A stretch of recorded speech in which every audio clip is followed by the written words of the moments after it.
Ça fait 22 mois et 6 jours que j'ai pas repris le chemin de l'école. J'ai été accusé en 99 d'avoir eu un comportement anormal vis-à-vis d'une de mes anciennes élèves que j'avais eu 10 ans auparavant. Comportement anormal, c'est-à-dire qu'on m'accusait d'attouchement sexuel et de viol sur cette élève, qu'elle m'accusait. La justice s'est emballée. 1 an et demi de procédure pour aboutir à un non-lieu. Et puis là, aujourd'hui, je reprends. Qu'est-ce que vous ressentez? C'est un mélange à la fois de fierté parce que la vérité a triomphé, d'humilité aussi, une très très grande humilité parce que je suis passé tout près du drame. Et puis aussi un sentiment de peur, d'angoisse. Peur parce que c'est retrouver des centaines d'élèves, des collègues avec qui ça fait 2 ans que je n'ai pas travaillé, des parents, avec tout le poids de suspicion que j'ai encore sur moi, parce que même s'il y a un non-lieu, aux yeux des gens, là, ça ne blanchit pas. Il y a toujours cette force du soupçon, de la médisance.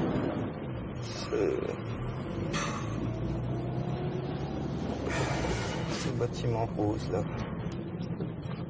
Bon, il y a du monde. Je sais pas où je vais me garer. Ma voiture n'est pas connue, j'ai changé de voiture, alors...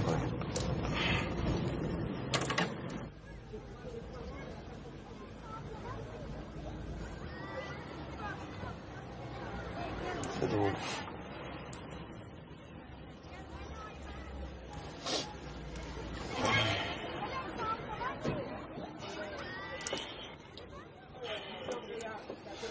Mais il faudra y aller.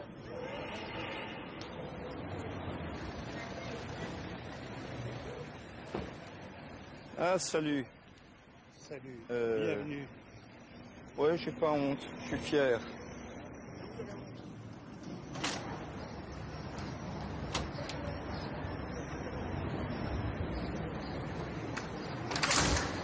Un gâchis complet. 1 an, 2 ans.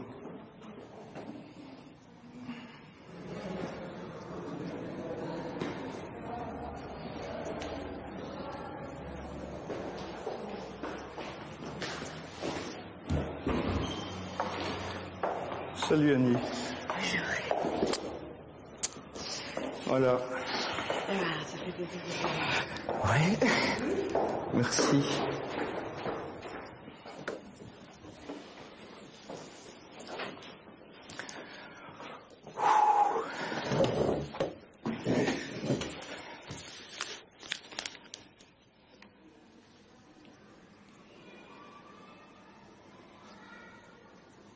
C'est mon bureau, mais c'est plus mon bureau. C'est très que je vais y remettre.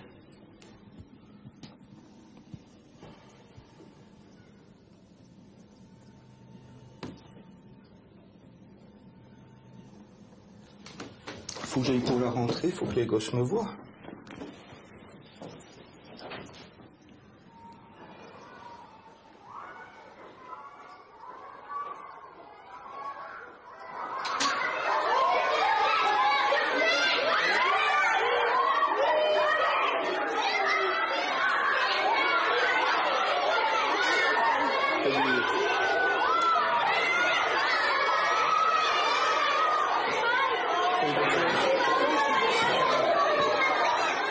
Pascal Raymond, 51 ans, est enseignant depuis 1969.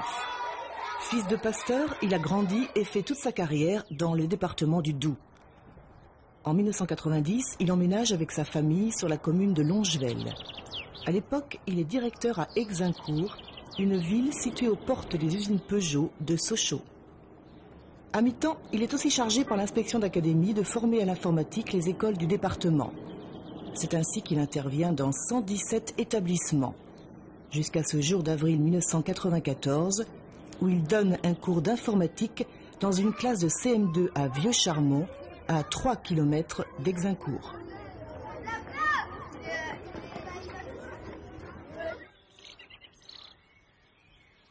Le 8 avril 1994, c'est une date qui restera gravée à toujours dans ma vie.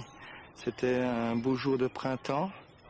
Et puis après une journée où j'étais heureux de mon travail, j'étais rentré gai. On m'apprend qu'il y a un problème dans une école où j'étais passé dans la journée. Je me mets en contact avec l'institutrice de cette école. Et puis là, je croyais qu'il y avait un problème informatique, ils n'avaient pas su faire ou qu'ils avaient eu un problème de matériel. Puis là, j'apprends complètement ahuri que une des 20 élèves que j'avais eu ce jour-là m'accusait de l'avoir touché d'une façon malsaine.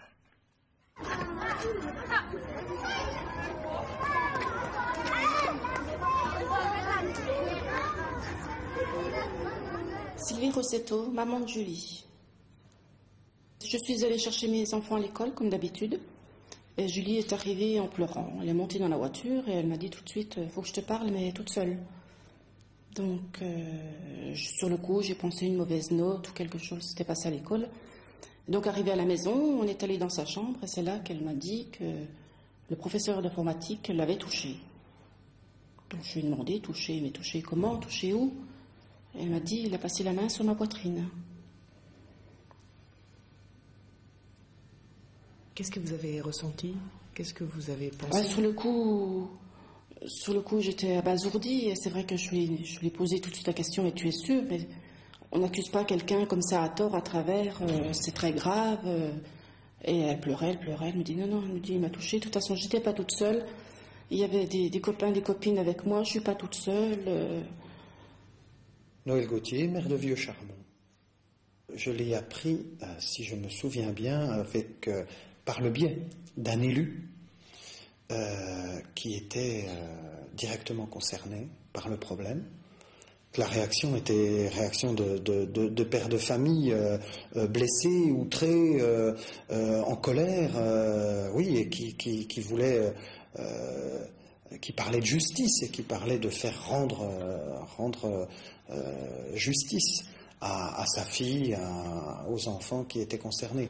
Donc le soir, je me suis permis d'appeler une de mes amies dont les enfants étaient à l'école avec ma fille pour lui dire ce qui s'était passé. Et là, les filles ont dit oui, que c'était vrai, que ça s'était bien passé, mais que la directrice avait dit qu'il fallait se taire, de ne pas en parler aux parents, et que si Julie a parlé, que la directrice allait avoir des problèmes, et puis que Julie aussi, quoi. C'est quelque chose qui m'avait touché à ce moment-là, c'est ce soutien de la première hiérarchie, la hiérarchie immédiate de cet enseignant. Ça pouvait être perçu par les habitants comme du corporatisme peut-être? Inévitablement, à un moment donné, c'est un grand corps qui se défend, et puis, soyons très honnêtes, à l'époque, l'institution n'avait pas fait les démarches qui sont peut-être celles de clarification, de clarté d'aujourd'hui. Le lundi, donc, avec plusieurs parents, on est allé au commissariat porter plainte. Donc, ils ont demandé à voir les enfants. Donc, nous sommes revenus avec les enfants. Ils ont fait une déposition auprès des inspecteurs. On les a signés ensuite, et puis voilà. Ce week-end du 8 avril, je ne suis pas dans un esprit catastrophique. Je me dis, mais tout va s'arranger. Il suffit de dire simplement les choses. Où tout a basculé, c'est quand j'ai été convoqué par les services de police à peu près une semaine après. Là, je suis tombé sur un policier qui avait un fil rouge devant lui. J'étais coupable. Et puis qui a été odieux avec moi jusqu'à essayer de me faire signer des déclarations en me montrant que c'était le seul moyen pour moi de quitter. Puis quand je me suis retrouvé en garde à vue, ça a été terrible. Tout s'écroule, on devient une bête bloquée dans une cage. J'ai eu une chance terrible, c'est que j'ai rencontré un des policiers en tenue qui était un homme qui avait fait une classe de neige avec moi. puis il me connaissait très bien, il m'avait vu à vivre en communauté, en collectivité avec des enfants en internat. Et puis il arrive, il me dit, mais Pascal, qu'est-ce que tu fais là?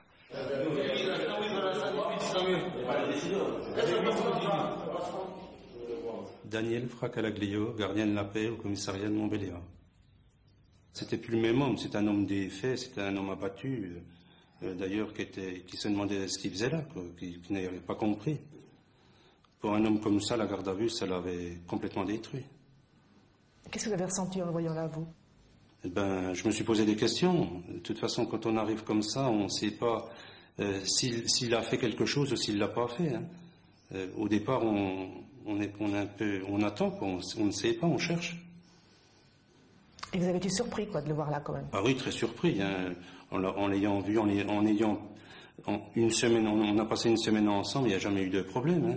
Aucun problème avec les enfants ou avec n'importe qui que ce soit. Quoi. Sylvain Raymond, le fils de Pascal Raymond. D'emblée, j'ai absolument pas douté sur le fait que c'était des allégations qui étaient mensongères, mais le type d'accusation m'a quand même effrayé, parce que je prenais l'ampleur de ce que cela pouvait être, en particulier au niveau social. Je lui ai demandé si il était innocent, il me l'a promis, et j'ai pris cette promesse comme vraie et sur laquelle je pouvais m'appuyer pour toutes les démarches ultérieures et le soutien que je lui apporterai. Mais c'était important de lui en parler.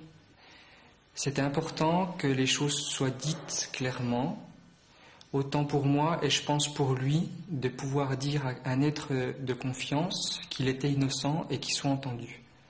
Puisqu'apparemment il n'avait pas été entendu au moment de la garde à vue.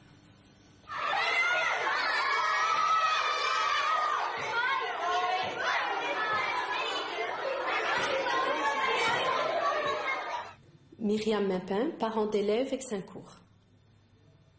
J'étais descendue acheter le journal et je l'avais feuilleté un petit peu distraitement et puis je suis tombée sur un article qui m'a d'abord interpellée, qui m'a un petit peu posé problème parce que j'ai eu très vite l'impression de reconnaître Monsieur Raymond, bien qu'il n'y ait pas son nom dedans. J'en ai parlé à mon mari et on en est venu à la même conclusion que ça devait être Monsieur Raymond. Puis comme il n'est pas venu à l'école la semaine suivante, c'était la semaine avant les vacances de Pâques, donc on a très vite fait le rapprochement avant d'en parler avec d'autres parents. En fait, ça m'a bouleversée cette histoire. Ça m'a une réaction un petit peu difficile au départ parce que c'est vrai qu'on s'arrête, on se dit mais c'est pas possible. Puis après on réfléchit, on essaie de retrouver, de se remettre dans des tas de contextes, de situations. Et de chercher, on cherche quand même un moment si vraiment, en toute honnêteté, au fond de soi-même, il n'y a pas un petit quelque chose qui peut faire dire eh bien non, à aucun moment je n'ai trouvé quoi que ce soit. Élodie, ancienne élève de Monsieur Raymond. Moi j'y ai pas cru, quoi. Enfin, je vois bien comment il était avec nous, c'était pas le genre, quoi. T'as été choquée même ou comment? Bah oui, j'ai été étonnée, quoi. Ça m'a un peu bouleversée, quoi. C'est normal. En plus, quand on est enfant, on pense pas trop à ces choses-là, quoi. Tous, on était d'accord sur le même avis. En fait, on attendait qu'il revienne parce que je crois que dans nos têtes, on attendait que tout de suite, on lui dise bon, c'est bon, vous avez rien fait et vous pouvez revenir parce que on n'y croyait pas, quoi. J'ai eu l'occasion de rencontrer une ou deux personnes qui ont été un petit peu surprises, bouleversées aussi quelque part, et qui ont eu un petit peu peur au premier abord, en disant « Oh, mais il faut quand même qu'on fasse attention, il n'y a jamais de fumée sans feu ». Ça, je l'ai entendu 2-3 fois.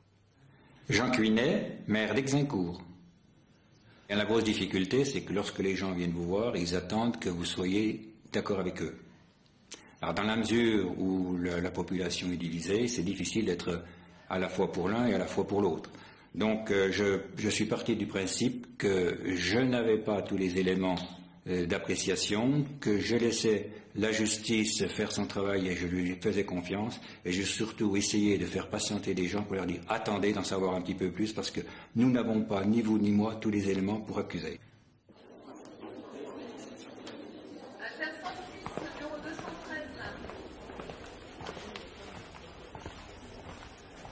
Fabienne Roma, avocate de M. Raymond. Ce qui m'avait frappé, c'était l'interprétation qu'on faisait des gestes.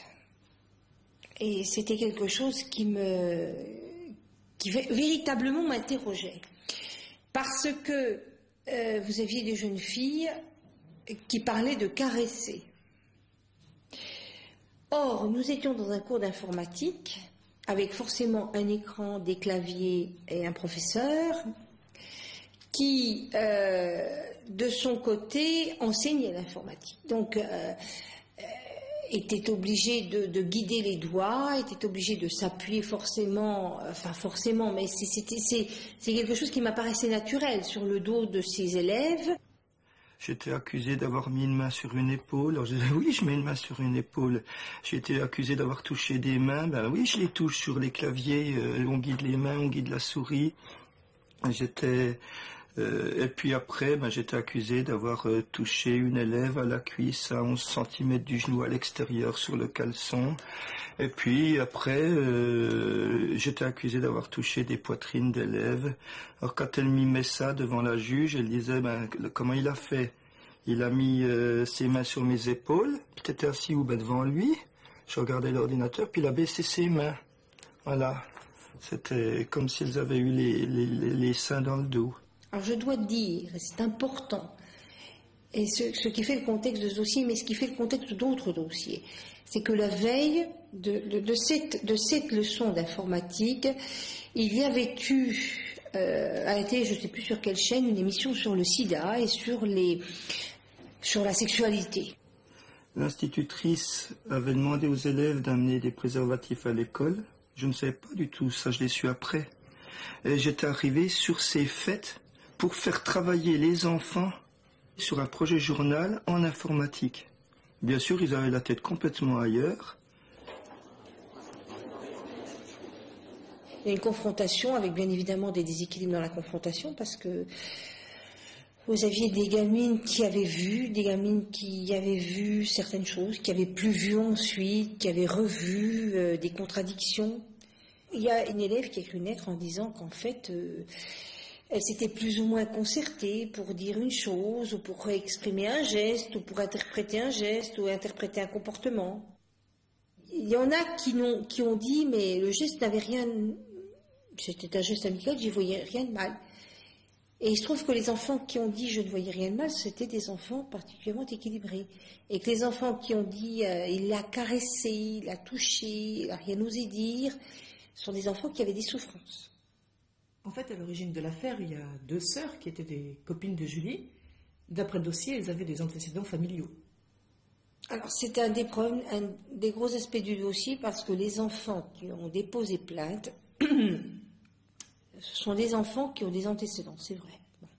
Des enfants qui ont des antécédents familiaux, avec des problèmes internes, que ce soit des problèmes d'inceste, que ce soit des problèmes familiaux avec les concubins de leur maman, avec les compagnons de leur maman, etc. Ce sont des enfants dont les rapports éducatifs ou les rapports simplement scolaires font état de mensonges. Est-ce que ce sont des enfants qui ont projeté quelque chose sur leur professeur parce qu'il était peut-être plus proche d'eux ou d'elles, que c'était un professeur attentif, qui était un professeur à leur écoute, sans doute et peut-être. Une instruction, c'est une attente interminable. On se sent très seul et puis en même temps, le moindre appui, la moindre lettre amicale, le moindre coup de téléphone est un soutien énorme qui permet de vivre et qui permet d'aller plus loin.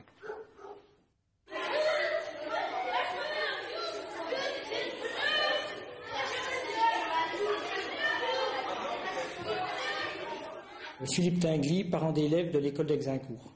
Notre démarche vers les parents, c'était de quitter les impressions et d'en venir au fait, en disant oui ou non, vous avez entendu parler de faits similaires sur l'école, et de quitter toutes les impressions, j'aime pas, ce que fait la personne c'est sympathique, mais j'aurais préféré. Et si ma mémoire est bonne, pratiquement l'ensemble des familles ont signé ce papier, je crois, sauf 2 ou 3 familles. Donc ce qui a Ce qui a permis à M. Raymond de pouvoir assurer sa défense. Et deux, je crois que c'est le fait le plus positif pour nos enfants, c'est que ça a permis sur l'école que ça ne soit pas la rumeur qui s'installe. Moi je disais, autant il y a des instituteurs, bon, ils font leur boulot, ils sont gentils, mais avec lui on a fait plein de projets, on entreprenait plein de choses. On avait fait des machines, des fusées, je me souviens. Pareil, on était partis en classe de neige avec lui. Je veux dire, il s'était jamais rien passé, quoi. On l'avait pas vu se pointer dans nos chambres ou autre chose. Justement, on faisait plein de trucs, mais dans le bon sens, plein de projets et tout, et c'était bien. Faut se rappeler que cette affaire a duré presque 1 an, pendant lequel papa a été suspendu de toute fonction. Donc, on peut dire qu'il a été en fait suspendu d'une vie sociale. Et ce qui était surtout difficile, c'était le regard des autres, des gens que l'on connaît sans connaître et qui sont au courant de la situation. Et tant qu'il n'y a pas de jugement, les gens doutent de vous. Et je crois que c'est ça qui a été le plus dur à supporter pour mon père.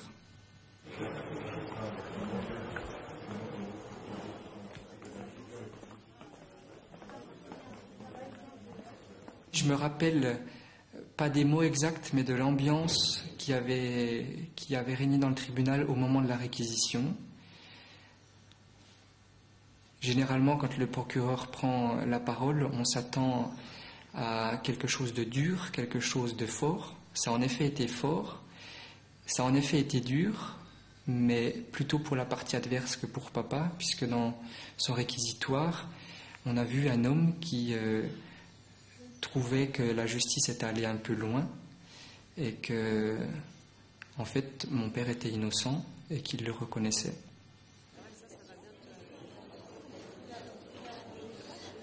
Bernard Legault, procureur de la République. C'était une affaire particulière dans la mesure où je me souviens que j'avais pris une position à l'audience qui n'était pas forcément la position qu'avait prise le substitut qui avait réglé le dossier. Et pourquoi vous avez pris cette position ? C'était une position que j'avais prise en conscience. Je crois que le parquet a un rôle tout à fait particulier dans le processus judiciaire, qui est celui de rapporter la preuve de l'infraction qui est soumise au tribunal. En l'espèce, il me semblait que j'avais effectivement peu d'éléments à l'encontre de la personne poursuivie. La main sur l'épaule en tant que telle, c'est pas forcément un geste à caractère sexuel. Alors là, il faudrait arriver à déterminer quelle était l'intention de la personne qui a fait ce geste pour dire si elle avait une intention sexuelle ou non. Ça, c'est quand même encore une autre question qui est quand même beaucoup plus difficile. Il faudrait sonder en quelque sorte les reins et les cœurs pour savoir dans quelle intention la personne a procédé à ce geste. Le procureur se lève et puis il dit je me demande encore aujourd'hui pourquoi cet homme est ici dans le box des accusés. Et puis il commence à démonter toute l'accusation, toute l'affaire. Après, il dit qu'il abandonne les poursuites concernant un tel. Puis après, il se tourne vers le public et puis il dit si nos instituteurs n'ont même plus le droit de mettre la main sur l'épaule de nos enfants, alors qu'on les mette dans des cages de verre ou qu'on les mette à coller des timbres à la poste. Puis il est parti. On est tombé de haut parce que je pensais pas qu'il allait être relaxé. J'avais confiance en la justice. Mais c'est vrai qu'en fait, les enfants à l'époque n'ont pas été écoutés. On n'a pas tenu compte des déclarations des enfants. Julie a vraiment... elle a dit que c'était dégueulasse. Le premier problème, c'est la parole de l'enfant, la valeur de la parole de l'enfant. Alors, je crois qu'il y a deux principes. Je crois qu'il faut partir en croyant l'enfant. Je crois que ça, c'est quand même extrêmement important. Si d'emblée, quiconque qui intervient dans le processus de l'enquête judiciaire ne croit pas à ce qui lui est dit, je crois que l'enquête est vouée inéluctablement à l'échec. Donc ça, c'est la première chose. Je crois qu'à l'inverse, il ne faut peut-être pas sacraliser non plus la parole de l'enfant, parce que on sait qu'un enfant n'est pas forcément capable de mensonge en la matière, et en cela on peut dire que la vérité sort de la bouche des enfants. On sait aussi que les enfants jusqu'à un certain âge, vers 9 ans à peu près, sont extrêmement suggestibles et perméables aux influences extérieures. Et en cela, je veux dire, il y a quand même peut-être une certaine méfiance à avoir par rapport à la parole de l'enfant. Le Doubs, la nature, était souvent un lieu de refuge pour moi. J'y venais, je regardais l'eau, je regardais les canals. C'est la rivière qui raconte mon histoire. Après la relaxe, j'ai voulu moi-même reprendre mon travail à Exincourt. Il n'y avait pas de raison qu'on déplace ou que je bouleverse complètement ma vie sur les bases d'une fausse accusation. Il a repris le travail, c'est vrai, difficilement, mais après, la vie a repris son cours normalement et il était heureux dans son travail, heureux avec ses élèves, heureux d'accomplir ce métier qu'il aimait bien. Même des choses que j'avais dit je ne ferais plus jamais, comme faire une classe nature, une classe où il y a des risques énormes parce qu'on vit en internat avec les enfants. J'ai réussi à en refaire, bien sûr avec des prudences extrêmes, mais des angoisses extrêmes aussi. Oui, quand même.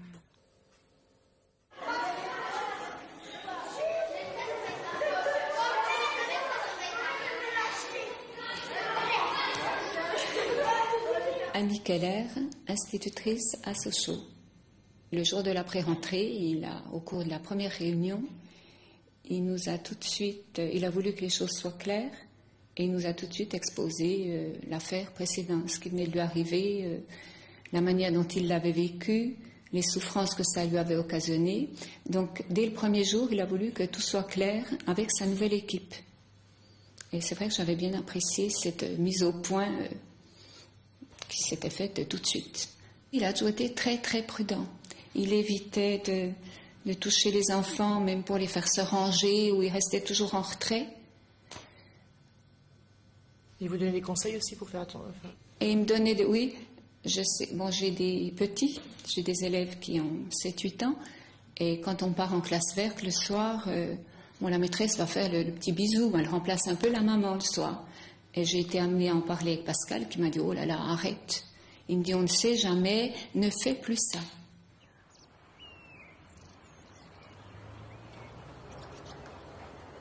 Ça a été un coup de tonnerre dans un ciel bleu. C'était le premier jour des vacances, le 5 juillet. 1999. Et là, la police a sonné un matin. Les gendarmes ont sonné un matin à la porte, le lundi matin.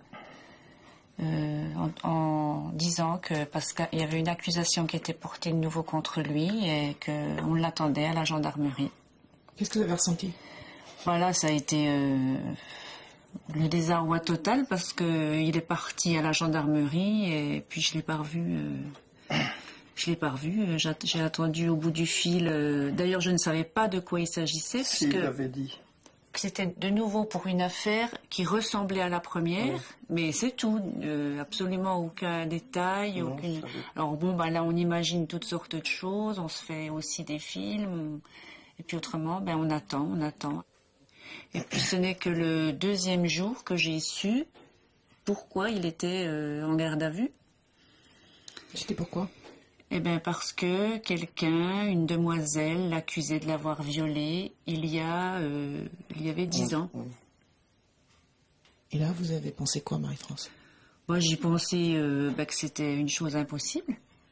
Et puis que c'était de nouveau le mensonge qui était à l'origine de cette nouvelle affaire. Et puis que tout allait recommencer, qu'on entrait de nouveau dans cette machine à broyer et puis qu'on allait en sortir je ne sais quand. Et vous êtes dedans la machine en ce moment? Oui, on est dans la machine et on attend qu'elle s'arrête. Marie-Ève, la fille de Pascal Raymond. Qu'est-ce qu'on ressent quand on entend viol? C'est humiliant. C'est humiliant et puis c'est incroyable, quoi. C'est vraiment... c'est le ciel qui nous tombe sur la tête, on ne comprend pas ce qui nous arrive, on ne comprend pas Surtout que c'était la deuxième fois, donc là c'est encore plus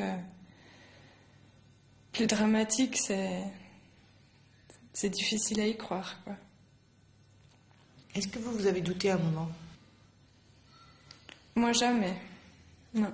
Je pense pas mon papa capable de ça et j'ai jamais douté, j'ai toujours été certaine de son innocence.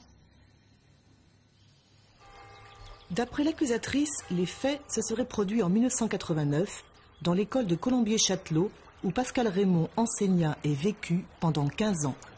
Quand éclate la seconde affaire, le contexte a changé. L'affaire Dutroux est dans tous les esprits.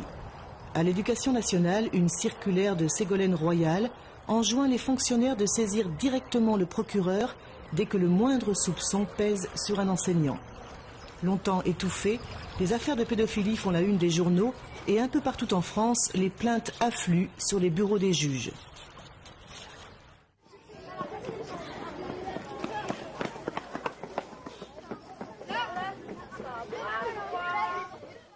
Valérie Piémontaise, parent d'élève. Je l'ai appris tout à fait par hasard. Un après-midi, donc c'était en juillet, j'étais à la piscine et je suis tombée sur une connaissance, une dame qui était à l'époque aussi parent d'élève et qui m'a dit tiens, t'as vu ce qui arrive à M. Raymond? Et je n'étais pas du tout au courant. Puis elle me dit voilà, il est accusé de viol. Donc j'étais très surprise parce que je ne m'y attendais vraiment pas. Puis d'abord, tout de suite, j'étais quand même été sceptique. J'ai dit mais c'est sûr, c'est bien lui. Elle me dit écoute, dans le journal, il n'y a pas son nom. Mais c'est sûr, c'est lui, parce qu'à la mairie, tout le monde était au courant qu'il avait déjà été mis en cause pour une affaire de ce genre. Nathalie Gérard-Clos, parent d'élève. Après, c'était vite, les langues se sont déliées, le bouche à oreille, les parents qu'on rencontre, les gens qui le côtoient de plus ou moins près. Tous les gens, Sochaux, c'est un petit bourg, et en fait, les langues se sont vite déliées, donc chacun a apporté un petit peu un morceau de ce qu'il avait lu, ou de ce qu'il avait appris, ou ce qui était raconté par d'autres, ou des fois même rebrodé, ça j'en suis presque certaine. Mais essentiellement, au départ, c'était la presse. Annette Vielle, journaliste à l'Est républicain. Cet article, apparemment, il est paru le jour où il était en garde à vue. Comment vous expliquez ça? Je pense qu'on a dû être alerté par une rumeur, par quelque chose comme ça, ou un coup de fil. Il y a différentes possibilités. Hein. On a des correspondants, on a un réseau de correspondants assez important. Donc dans les villages, quand la rumeur court, le correspondant est au courant. On a aussi des gens qui vont nous appeler, quelquefois les victimes, parce que les victimes, elles veulent que tout le monde le sache, elles veulent que la presse soit au courant, et puis qu'on fasse quelque chose. C'est une façon de punir la personne. Il n'y a pas que la justice, il y a aussi le jugement populaire qui se fait par le biais de la presse, quoi. Marie-Claire Mathieu, avocate de M. Pascal Raymond. Il y a un fait particulier dans ce dossier, c'est que le procureur, la substitut du procureur de la République, faisait une erreur dans la toponymie du nom du village où se seraient passés les faits, et c'était la seule personne de tous les intervenants dans cette procédure qui faisait cette erreur. C'était une confusion matérielle entre deux noms de villages de la région, et cette erreur, curieusement, s'est retrouvée dans l'article de presse qui est apparu le lendemain, ce qui me laisse penser que la seule personne qui a pu renseigner la presse par le biais de cette erreur m'apparaît être le substitut du procureur.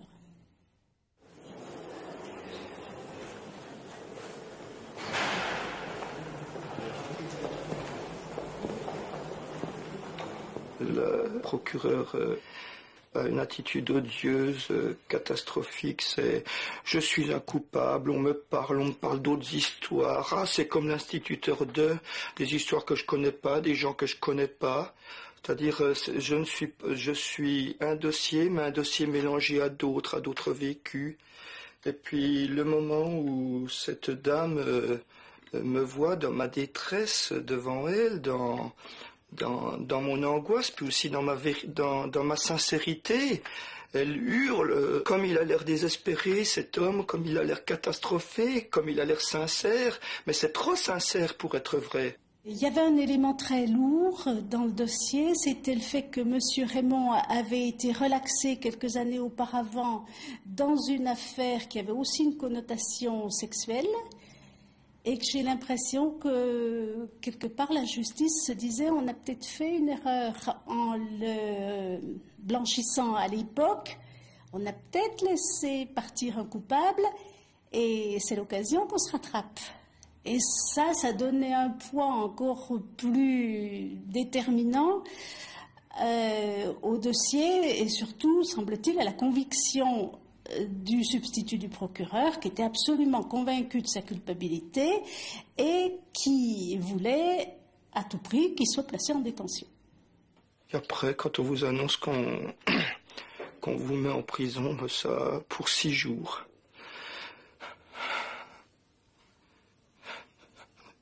On n'y croit pas. J'ai fait répéter plusieurs fois au juge, mais en prison, moi, aujourd'hui, je ne comprenais pas.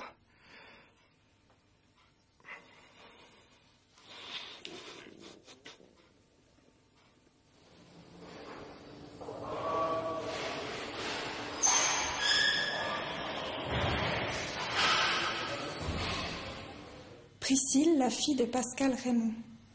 Moi, j'avais honte, puis surtout par rapport à la prison. Me dire qu'il était en prison, c'était une honte terrible.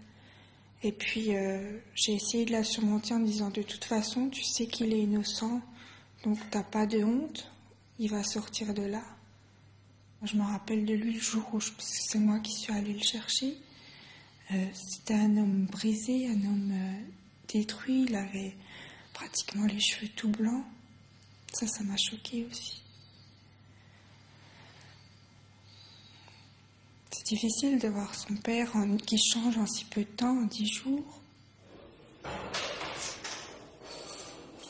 Je l'ai vu le jour où il est parti en prison et je l'ai revu quelques jours après sa sortie parce que je suis pas allée le jour où il est sorti, je suis pas allée, je pouvais pas affronter ça.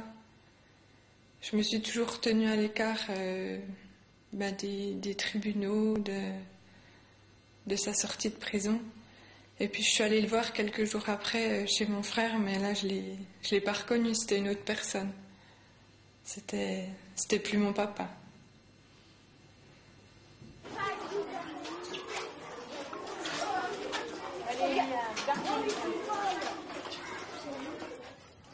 La maman de l'accusatrice, je la connaissais parce qu'elle était parent d'élèves élus.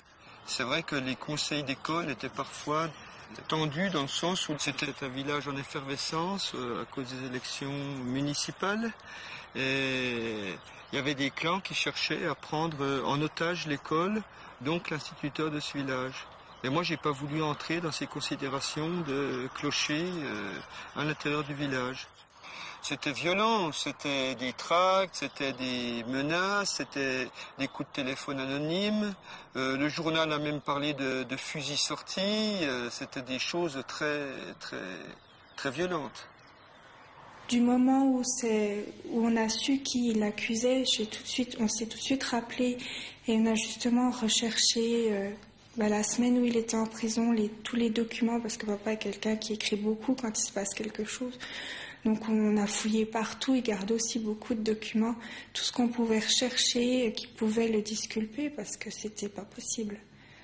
Jusqu'à faire des plans de l'école, parce que nous on habitait quand même plusieurs années là-bas, donc on connaissait le bâtiment par cœur, puisqu'apparemment dans l'accusation il y avait des choses qui étaient bien précises mais qui ne concordaient pas en fait. Ça nous a beaucoup aidé pour prouver ce conflit, pour prouver qu'il y avait eu un recours à des personnes de l'Éducation nationale qui s'étaient intéressées à ce conflit, et puis à citer nommément les gens qui étaient intervenus contre lui à ce moment-là.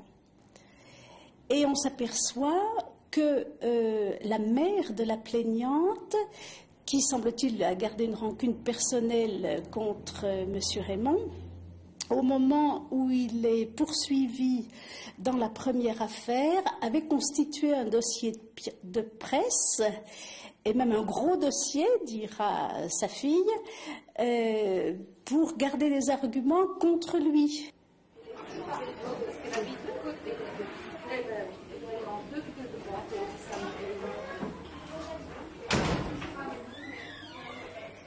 Dominique Lerche, inspecteur d'académie. Sur ces questions-là, il n'y a plus de droit à l'erreur.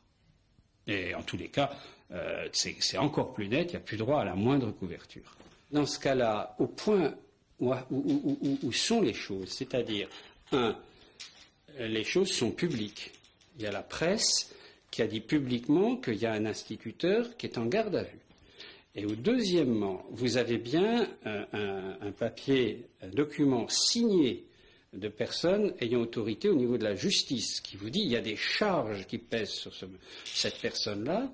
Je ne peux pas envisager d'être soupçonnable de mettre dans les mains d'une telle personne des enfants.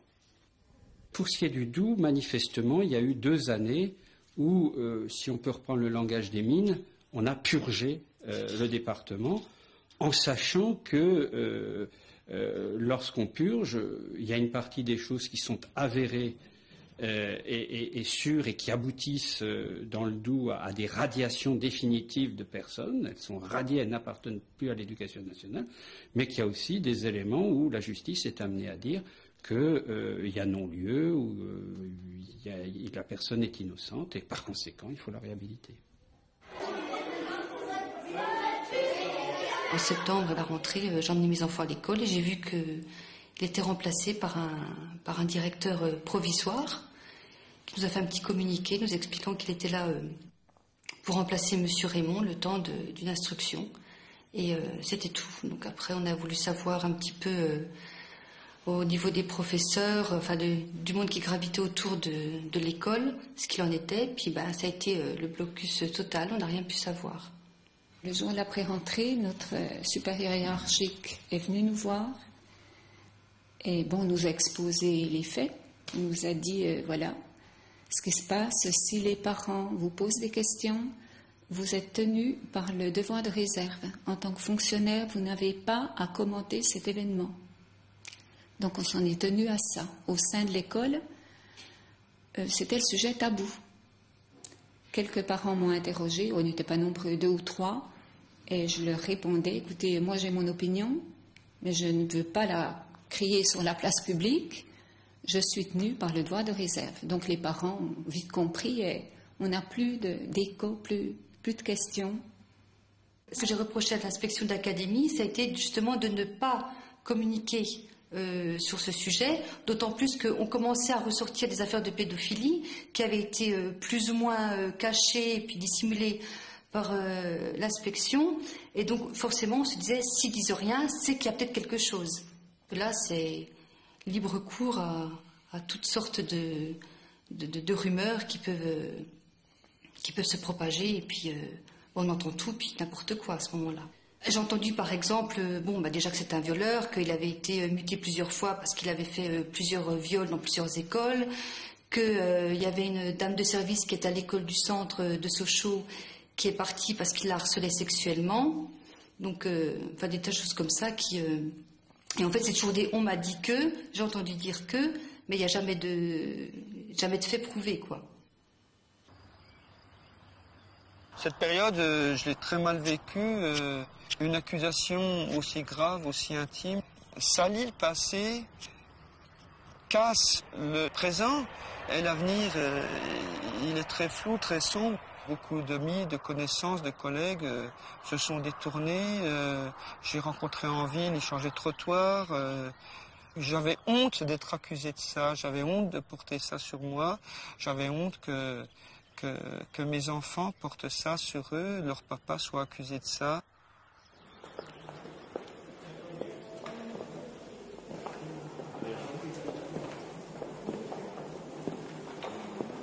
François Hardier, juge d'instruction à Besançon. Qu'est-ce qui fait la difficulté de ce genre d'affaires? Et on se sent seul un peu parfois? Ah oui, bien sûr, parce qu'il faut apprécier entre des accusations qui sont recueillies de façon parfois lacunaire, l'absence d'indices et puis des dénégations qui sont parfois véhémentes. C'est pour ça que les expertises sont importantes pour vous. Ah oui, les expertises sont importantes, elles sont de 2 ordres. Il y a l'expertise gynécologique qui peut dire si éventuellement il reste des indices de l'agression sexuelle, si celle-ci n'est pas trop ancienne. Le premier certificat médical nous dit qu'elle est vierge. Donc, bien entendu, c'est tout à fait intéressant pour sa défense, puisque le substitut qui est convaincu de la culpabilité de M. Raymond avait fait appel de la décision de remise en liberté qu'avait pris le juge d'instruction. Et quand on va plaider devant la cour d'appel sur cette difficulté, on a le certificat médical disant qu'elle est vierge. Il y a l'expertise psychiatrique qui apprécie d'abord le préjudice subi par la victime, et qui apprécie aussi si, dans sa personnalité, dans son psychisme, il y a des stigmates de l'agression sexuelle, ce qui est quand même un élément très important dans la recherche de la vérité. Et puis, à un moindre degré, le psychiatre aussi apprécie la crédibilité des accusations de la victime. L'expert psychiatre, lui, il est persuadé qu'elle a été victime des faits qui sont reprochés à M. Raymond. Il ne se pose pas de questions, curieusement quand même, parce que c'est une jeune fille qui est très malade, qui s'inflige des automutilations graves, qui souffre d'anorexie, qui a passé plus d'1 an en hôpital psychiatrique alors qu'elle est âgée de 18 ou 19 ans. Alors qu'il s'est passé des événements familiaux graves qui auraient pu expliquer qu'elle ait une certaine dérive. Mais l'expert psychiatre nous dit, ben non, si elle est devenue malade, c'est au moment où elle a compris qu'elle avait été victime de faits graves de la part de son instituteur. Ce qui détruit, c'est la lenteur, c'est la suspension de fonction. C'est à cette époque-là que je me suis mis beaucoup à sortir, à me promener dans la nature, à regarder les formes, les couleurs. Et comme je savais dessiner, je me suis mis à peindre. Ça a été une période de grande difficulté morale, physique même. C'était une fatigue perpétuelle, une angoisse perpétuelle. Et puis l'envie de fuir tout ça. Quelles ont été les conséquences sur la famille ? De grosses conséquences. Ça a détruit nos relations, ça a détruit les dialogues. La vie de famille est devenue complètement différente. C'était une situation nouvelle et puis pas évident. Moi, je sais que ça m'a beaucoup éloignée de mon papa. Je m'entendais très bien avec, j'étais assez proche, j'étais sa petite dernière. Mais plus de dialogue, plus la cohésion familiale qui existait auparavant.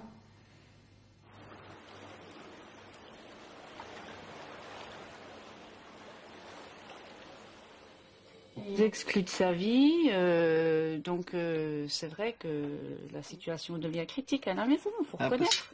Parce que pour moi, il n'y a qu'une chose qui compte, c'est d'être reconnu innocent. Le reste de ma vie, elle s'est arrêtée, on m'a tout volé. Ça va pas changer du jour au lendemain, le jour où tu seras innocent. Tu vas pas te reconstruire du jour au lendemain. J'ai envie de rien d'autre que ça. Tous les matins, il faut que je me dise, il faut que tu te lèves pour vivre. Puis vivre pourquoi ? Je ne vis que pour attendre cette résolution du juge où le juge prononce un non-lieu. Donc tout le reste pour moi n'a plus d'importance, n'a plus de... Il rit, moi je peux pas rire librement. Il joue aux cartes, il reçoit des amis, je peux plus ça. Je peux plus. Même quand je ris, tout de suite je me dis, non, tu te rends compte dans quelle affaire tu es, puis tu ris. Oui, mais c'est-à-dire que c'est sans arrêt là. Ben oui, mais moi aussi c'est sans arrêt là. De me dire qu'est-ce qui nous attend, qu'est-ce qui va arriver demain, qu'est-ce qu'on va devenir, est-ce que ça va se terminer un jour. Je veux dire, c'est pareil, mais on prend quand même sur nous avec les enfants pour dire on va quand même s'amuser, on va quand même sortir, on va quand même aller au cinéma, on va quand même sinon alors on s'enferme tous, on voit plus personne et puis alors on devient tous fous et puis après on n'a plus qu'à faire sauter la maison puis nous avec. Il dit qu'il parle avec son psychiatre et tout, mais à la maison, il ne parle pratiquement plus. Je lui dis que quand tu pars des fois de la maison, tu dis oui, je m'en vais, je sais pas quand est-ce que je vais revenir, tu donnes pas de nouvelles pendant 3 jours, ou bien tu pars, tu dis je vais me flinguer, ça y est, je pars, je vais me flinguer. Je dis que si la justice devient folle, je ne veux plus vivre. Ça oui, je ne veux plus vivre. Si la justice devient folle, elle me condamne injustement.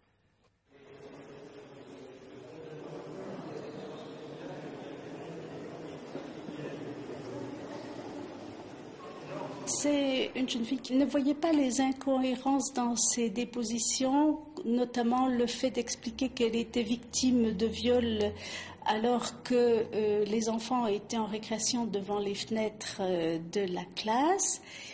Et à chaque fois qu'il y a eu une confrontation, elle a rajouté des éléments, disant au départ qu'elle était victime d'attouchements sexuels et à la fin que les viols avaient lieu tous les jours. Est-ce que vous pensez qu'il est passé à 2 doigts des assises?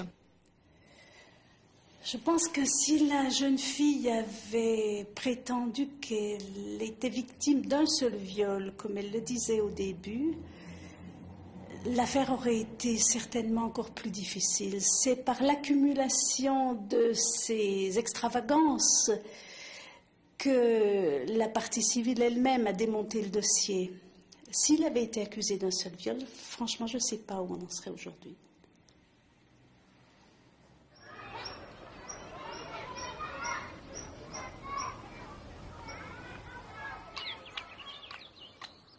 Le non-lieu, c'est une lettre recommandée, toute simple, qui arrive.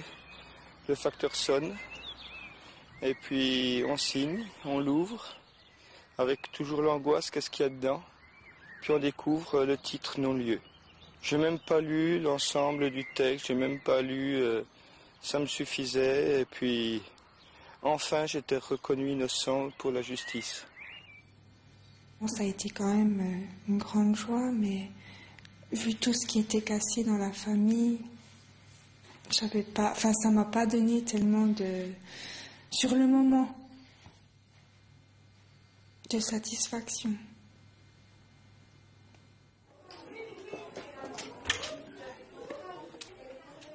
Paul Moulard, inspecteur d'académie.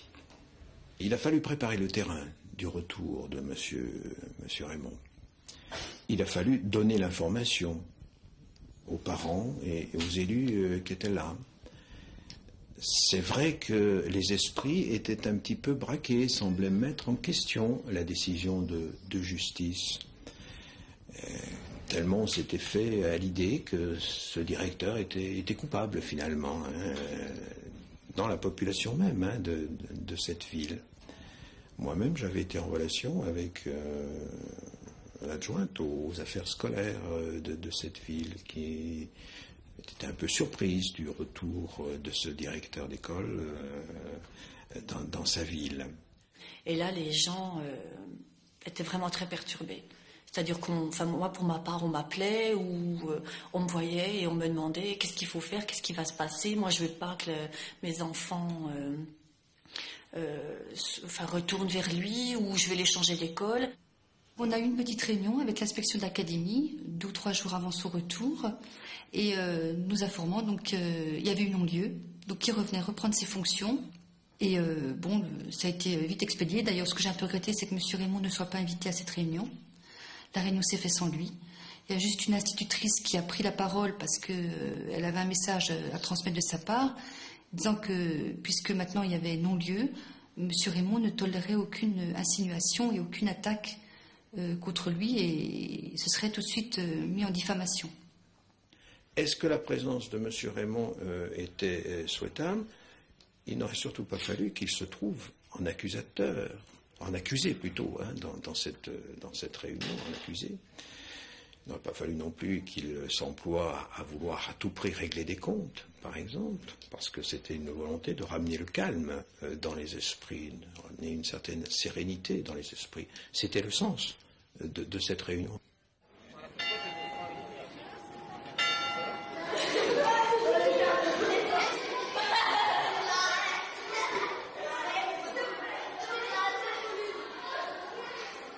Je vous remercie parce que c'était Je suis arrivé assez tôt. J'ai vu, j'ai regardé. Et puis, ce qui m'a plu, c'est qu'il n'y avait aucun comité d'accueil, rien. C'est que la vie reprend. J'étais accosté par des parents très sympas, une dizaine. Par contre, un peu plus loin, il y avait des chacals, ça, puis les parents me l'ont dit, ça c'est sûr. Il ne s'est rien passé autrement dans les classes, des gosses, des questions, Ils ont demandé qui tu étais. Oui, mais ça c'est sûr. Alors j'ai dit, ça y est, il reprend son travail. Je suis un intrus, quoi. Mais ils n'ont pas demandé, ça les a pas dérangés. Vous avez bien entendu, à la fameuse réunion de lundi, puis les parents me l'ont dit, qu'il y a des élèves qui disent que le maître qui va revenir, c'est un violeur de filles. Ça se dit encore, ça. Donc ça prouve bien que le doute subsiste au niveau des parents. Cette rumeur est là et elle sera très difficile à faire disparaître. Est-ce que l'histoire de Pascal, par exemple, vous, ça va avoir des répercussions sur votre comportement avec les enfants? C'est surtout au niveau des hommes, je pense que... Et vous, par exemple, pour l'histoire, ça vous fait réfléchir? Cette année, oui, que j'en ai en classe verte, tout ça, donc j'ai évité d'aller dans les dortoirs, Et surtout, essayer de ne pas avoir d'intervention individuelle avec un enfant, c'est surtout ça. Avant, on prenait un enfant à part, on discutait avec lui. Maintenant, on va l'éviter de plus en plus. Et c'est dommage parce qu'il y a des choses que l'on pourrait régler gentiment et que l'on aura de moins en moins envie de faire. Il risque d'avoir une autre rumeur maintenant, c'est pour l'année prochaine. Moi j'ai demandé mon changement, je l'ai pas. Oui, non, mais la rumeur, c'est vrai que les gens disent qu'ils partent parce que c'est l'administration qui l'a fait partir. Ah, il y a des gens qui disent que c'est... Ah ben j'ai ressenti comme ça, oui, des gens qui disent si l'année prochaine il n'est pas là, c'est parce qu'il a participé au mouvement, parce qu'on l'avait obligé. Et c'est moi qui demande mon changement, parce que s'entend qu'il y ait toutes ces rumeurs, il y en aura toujours. Donc mon métier ici deviendra pratiquement impossible à faire. C'est-à-dire comment prendre des décisions de directeur, comment s'opposer à une famille, comment encourager une famille dans un sens ou dans un autre, sans qu'il y ait en face cette suspicion ou cette volonté de nuire par rapport à la rumeur.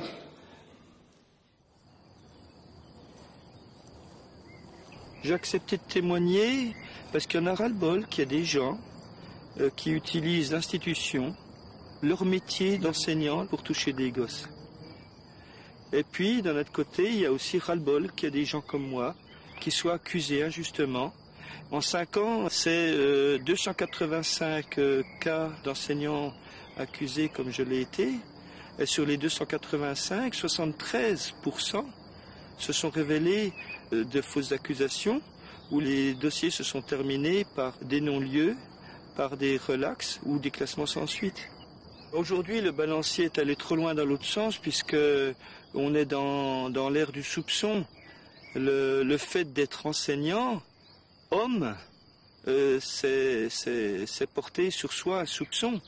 Et le soupçon induit une relation qui n'est plus sobre, qui n'est plus naturelle, qui n'est plus vraie à l'intérieur des écoles.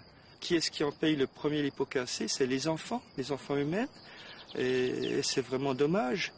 Et il faut absolument que les choses changent. Et pour que les choses changent, il faut qu'on les dise. Il faut qu'on avance dans la clarté, dans la parole, dans la communication. Et c'est pour ça que je témoigne aujourd'hui.